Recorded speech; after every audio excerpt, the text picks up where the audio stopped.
Hey everybody, how's it going? It's Matt here and I hope you're doing well. Today I'm going to be doing the match debrief for the August ORPS match that I shot last weekend. I'm not going to go through every stage. I have quite a backlog of video footage from both matches as well as other range sessions to still edit. So instead I'm just going to bring to your attention a few stages that I want to highlight because they'll probably be a little bit more interesting. But to give you an overview of the day, it was rainy for a change, so it wasn't super hot, but it was like a torrential downpour literally when I got to the range in the morning. Well, I guess my car is getting wet.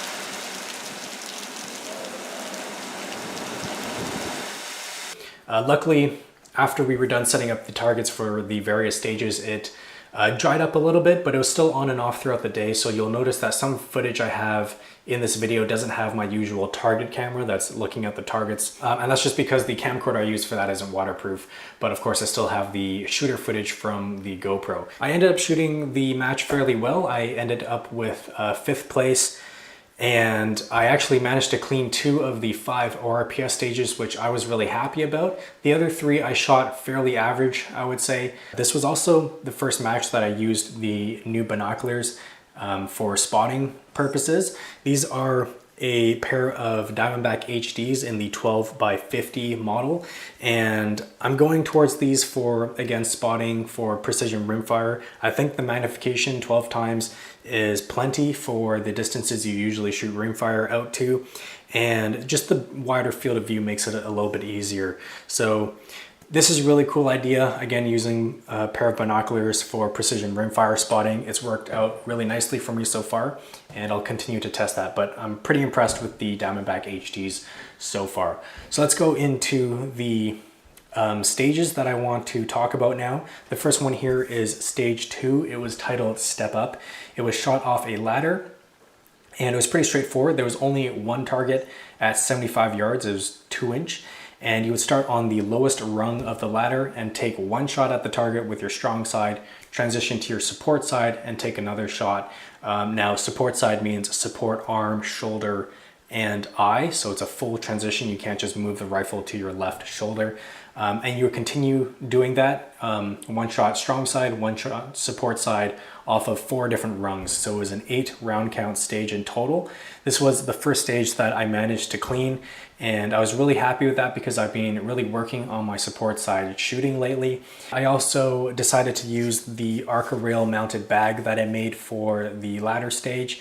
It just saved me a little bit of trouble having to move my usual barricade bag with the rifle. Since this is attached to the forend of the rifle as I'm shooting, I can just move one thing and not worry about having the bag potentially get, slip off or get hung up somewhere. Okay, stand by, engage.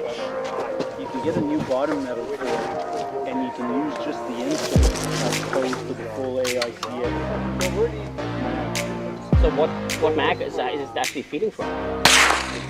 It's an internal mag inside the AICS. Impact! Platform. Okay, but what's the actual magazine inside the insert? It's proprietary. Oh, okay. I mean, that sounds good, but then you've got like dimensional tolerances between manufacturers and stuff. So that's pretty tricky. Impact! So what happens is, apparently their mag wall is completely adjustable. Yeah, there's a couple of magazine catch. Impact!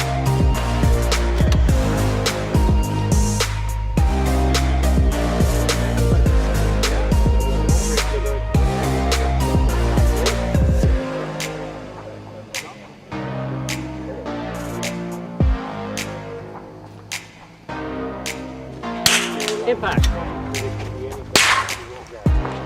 Well, it has to be the size of a volleyball. 1 minute. Okay. And only one bag. Impact. And those are the new. Oh, no, those be. I'd have to fit the bucket.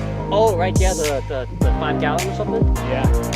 But, like, nobody has a bag that big. Impact.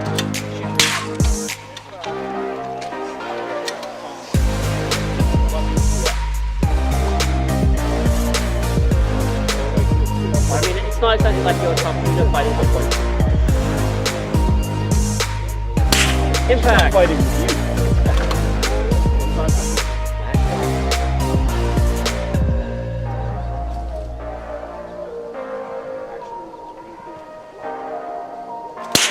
Impact. Nice shooting. You just winked at that one. I saw that. Just. The next stage here that I want to touch on is stage 4. This was titled Tire Transfer. Now there was a tire that was stood upright inside a tire stack, and you would have to shoot through it off the bead of the tire and then off the tread of the tire. After those 4 shots, you would transition the tire from that tire stack to the next one and do the same thing, 2 shots from the inside and 2 shots from the top. I actually didn't end up shooting this stage very well. I can't remember my exact score, but I think I got 5 hits out of the 8 rounds shot. But I wanted to bring this stage up because this was the first time I tried using my new sling that I made for stabilizing the rifle in a barricade, or pardon me, off a barricade. Basically, you sling your rifle up as per usual, but there's this nice large quick adjust loop that I put into the sling here, so you can quickly cinch up the length of the sling and tighten it up against your body. So essentially, if you only have front support on your rifle, you will have this sling around your body and you'll cinch it up once you're on target, and that kind of pulls the rifle into your shoulder, giving you a little bit more support. I found this method using this sling works really nicely on a barricade like this, where you can't push into the target to preload your rifle because the fact that it's just a tire standing up is just going to fall over if you try and do that. So the sling is really promising. I hadn't really practiced using it much before this match, so it's something I have to revisit and really put it through its paces to see if it's something I want to continue using in the future.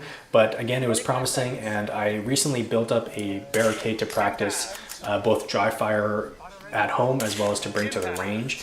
And from the little bit of practice I've done with this sling, it seems to be pretty easy to use and also quick to transition. You know, when it's tightened up against your body, you can quickly loosen it, transition, and tighten it up again. So that's pretty cool. More to come on that in the future, but I thought I would just touch on that now. So the next stage here of the 5 ORPS stages that I wanted to touch on was stage 5, titled Seat Work, only because this was the second stage that I managed to clean for the day.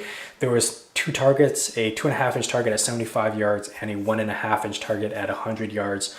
It was all shot off of the seat of the chair, so there was really no movement in the stage, but you had to hit T1 5 times, and after 5 hits you could move on to T2. Since I cleaned it, obviously I hit all the shots that I took, and I was pretty happy with that.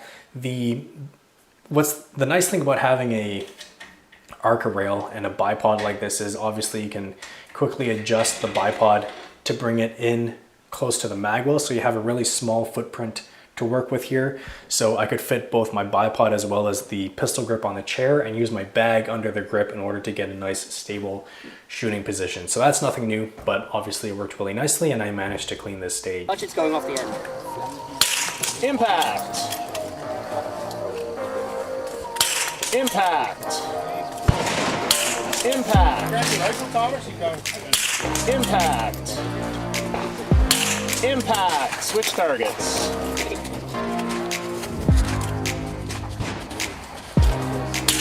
Impact. Impact. Impact. Barely. Impact. Impact. Cleared the stage. Okay, so the last stage I want to touch on was a bonus stage that I actually got to create for the match.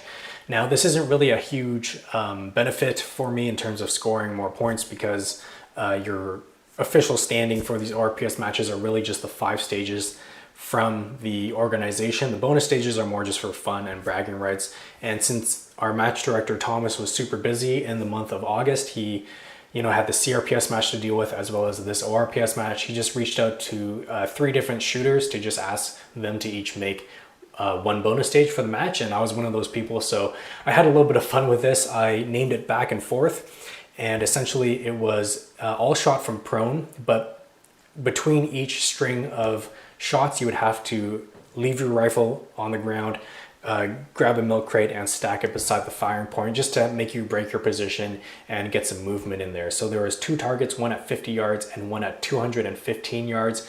Essentially, you would just engage T1, T2, T1 again, get up, get a milk crate, put it beside your firing point, and continue that. So it was a 9-round stage with a little bit of movement in there. In hindsight, the 215-yard target, I probably should have used like a 1/3 IPSC because I used a 2/3 IPSC, which was pretty easy. So most people in my squad shot this stage very well, only dropping 1 or 2 points. I managed to clean it as well as some other shooters in my squad, but it was still pretty fun. It kind of also made you decide if you wanted to adjust your parallax or if you're going to dial or hold over. But in general, I think it was a nice experience designing my own stage, and hopefully I can do that again in the future because I have some pretty fun ideas. Ready? Bye. Okay. Stand by. 3, 2, 1.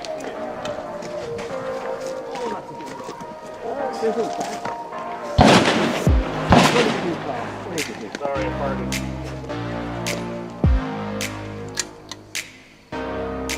Impact.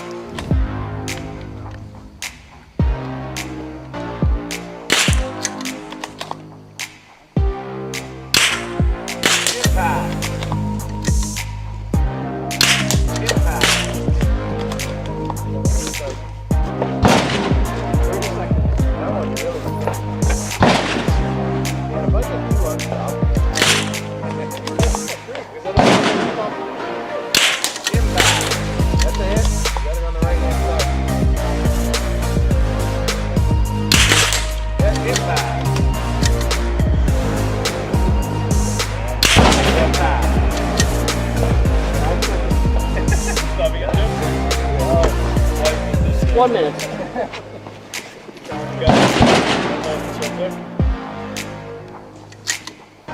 That's 200.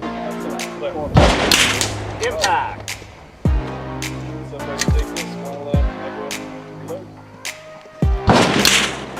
Impact. Last shot, no pressure. Impact. All right, so that was my quick debrief of the August ORPS match that I shot.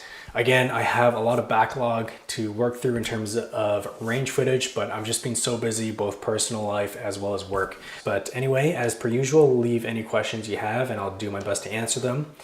Take care. I'll see you guys in the next video.